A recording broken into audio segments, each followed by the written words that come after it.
勿想治中国还是 Hong Kong? Basically, I said I would like to go to China or Hong Kong. I'm not that big into architecture. I'm not that really eager to see the Great Wall, just because I don't really care.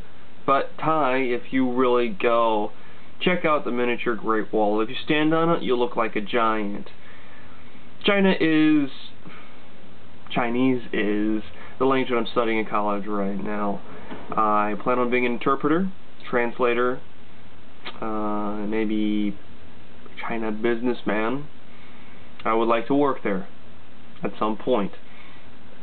But there are two big reasons why I find Chinese to be very important. For one, it's huge commercially, and it has a lot of influence over the world.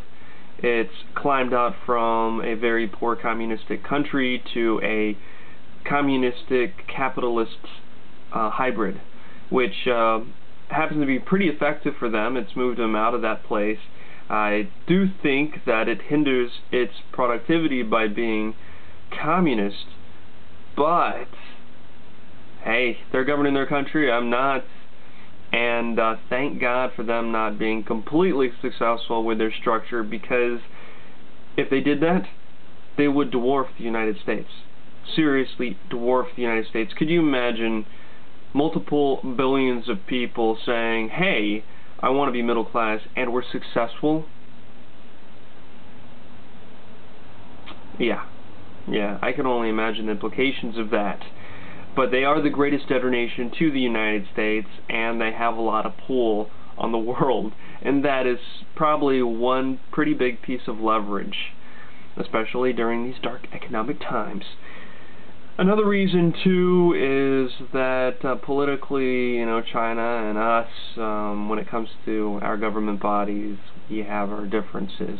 And I'm not talking about the Chinese versus the Americans. I'm talking about those political bodies that rule our country. Whatever belief systems that those entail, bureaucracy has its place, and it's confusing sometimes.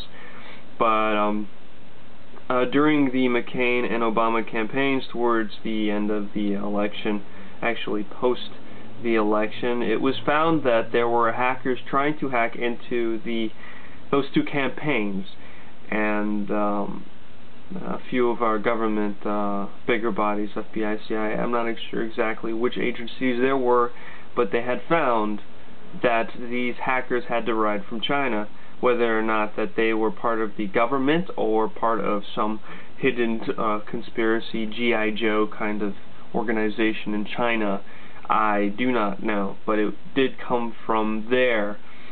And if anybody could use me as a buffer, economically or politically, I tell you one thing, I'm not going to go into politics in China, but I definitely do business in China. I might go into politics here, but in a very small role. Such a heavy load. Chinese is also not very easy to learn, but I do find the language to be really, really pretty, beautiful, but only second to Portuguese. Actually, no, I'd have to say Portuguese, then French, then Spanish, then Chinese. But it's really hard to speak. Yeah, I'm just talking too much. That's basically my spiel. Thank you for listening. Ming Tan Jian, that means see you tomorrow.